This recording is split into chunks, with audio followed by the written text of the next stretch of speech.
Chapter 19. And it came to pass in those days, when there was no king in Israel, that there was a certain Levite sojourning on the side of Mount Ephraim, who took to him a concubine out of Bethlehem, Judah. And his concubine played the whore against him, and went away from him unto her father's house to Bethlehem, Judah, and was there 4 whole months. And her husband arose and went after her, to speak friendly unto her, and to bring her again, having his servant with him, and a couple of asses, and she brought him into her father's house. And when the father of the damsel saw him, he rejoiced to meet him. And his father-in-law, the damsel's father, retained him, and he abode with him 3 days. So they did eat and drink, and lodge there. And it came to pass on the 4th day, when they arose early in the morning, that he rose up to depart. And the damsel's father said unto his son-in-law, Comfort thine heart with a morsel of bread, and afterward go your way. And they sat down, and did eat and drink, both of them together. For the damsel's father had said unto the man, Be content, I pray thee, and tarry all night, and let thine heart be merry. And when the man rose up to depart, his father-in-law urged him. Therefore he lodged there again. And he arose early in the morning on the 5th day to depart. And the damsel's father said, Comfort thine heart, I pray thee. And they tarried until afternoon, and they did eat both of them. And when the man rose up to depart, he and his concubine and his servant, his father-in-law, the damsel's father, said unto him, Behold, now the day draweth toward evening. I pray you, tarry all night. Behold, the day groweth to an end. Lodge here, that thine heart may be merry, and tomorrow get you early on your way, that thou mayest go home. But the man would not tarry that night, but he rose up and departed, and came over against Jebus, which is Jerusalem. And there were with him 2 asses saddled. His concubine also was with him. And when they were by Jebus, the day was far spent. And the servant said unto his master, Come, I pray thee, and let us turn in into the city of the Jebusites, and lodge in it. And his master said unto him, We will not turn aside hither into the city of a stranger, that is not of the children of Israel. We will pass over to Gibeah. And he said unto his servant, Come, and let us draw near to one of these places to lodge all night, in Gibeah, or in Ramah. And they passed on and went their way. And the sun went down upon them when they were by Gibeah, which belongeth to Benjamin.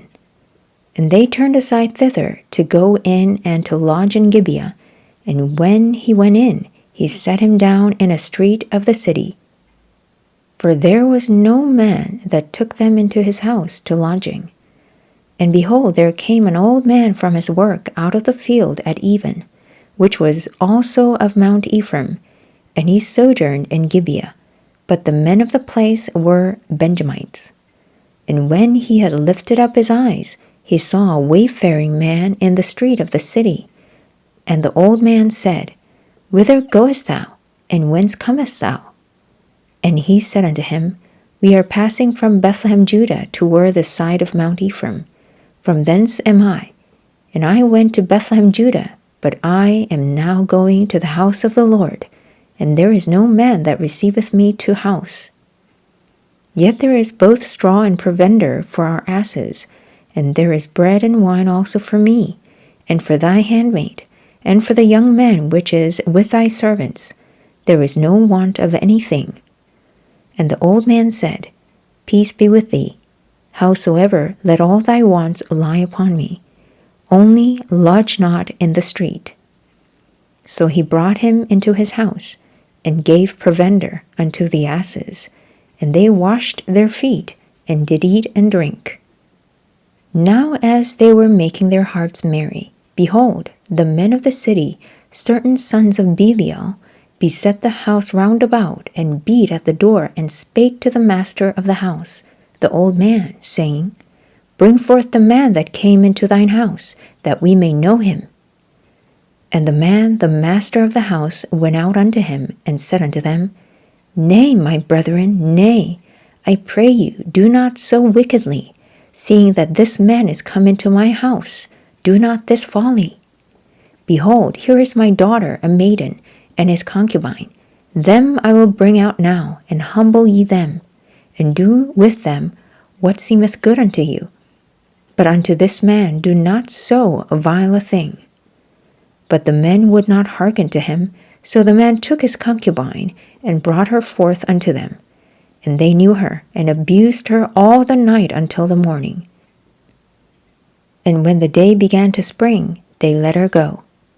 Then came the woman in the dawning of the day, and fell down at the door of the man's house, where her lord was, till it was light. And her lord rose up in the morning, and opened the doors of the house, and went out to go his way.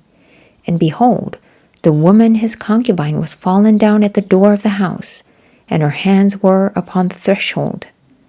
And he said unto her, Up, and let us be going. But none answered. Then the man took her up upon an ass. And the man rose up, and gat him unto his place.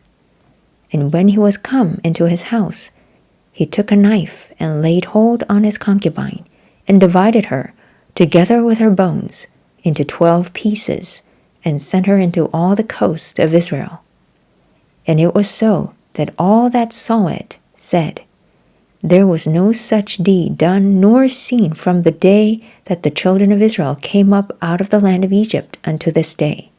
Consider of it, take advice, and speak your minds.